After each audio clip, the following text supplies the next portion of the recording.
अक्ल बड़ी या भैंस। ये कहानी है एक ऐसे राजा की कि जिसकी नादानी की वजह से पूरा राज खतरे में पड़ गया था।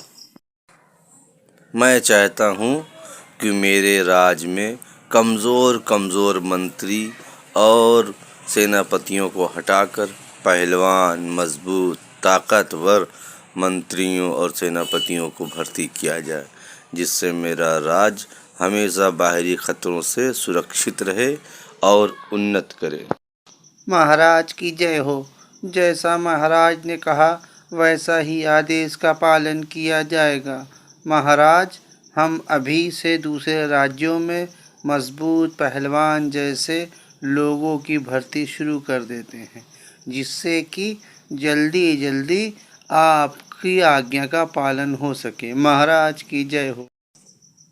फिर क्या था, अलग अलग राज्यों में पहलवानों की खोजबीन शुरू हो गई।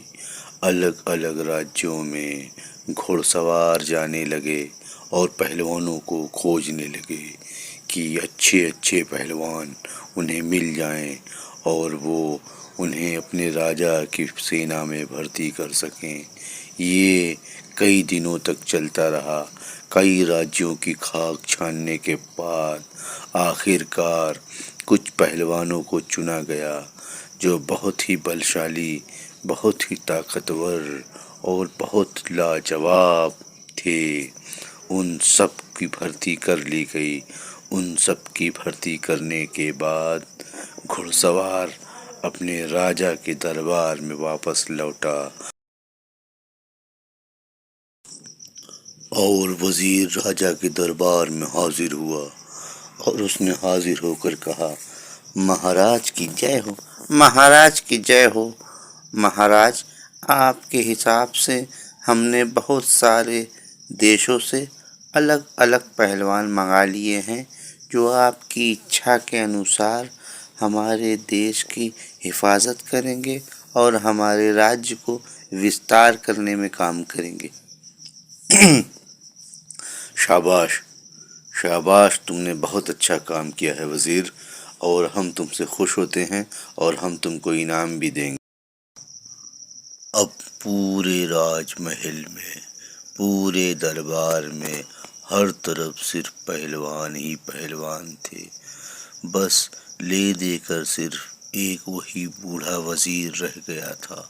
बाकी सबको राजा ने हटा दिया था।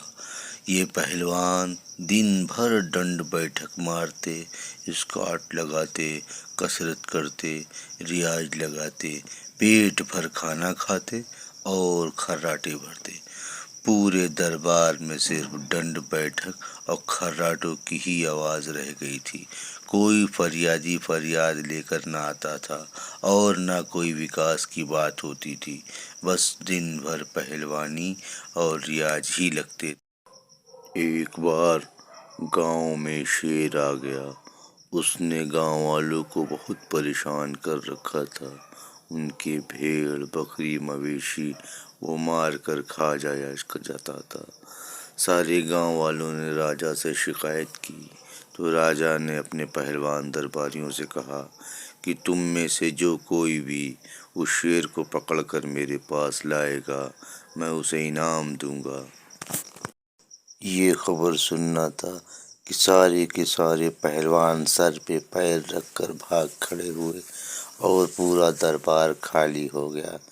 राजा को अब अपने किए पे पछतावा हो रहा था कि उसने इन पहलवानों पर क्यों भरोसा किया।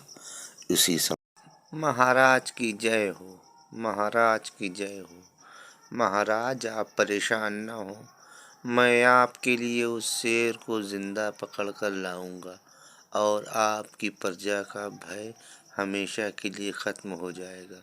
तब आपको पता चलेगा कि भैंस नहीं, अक्ल बड़ी होती है। जंगल में छुपा देता है और एक बकरी को चारे के रूप में इस्तेमाल करता है।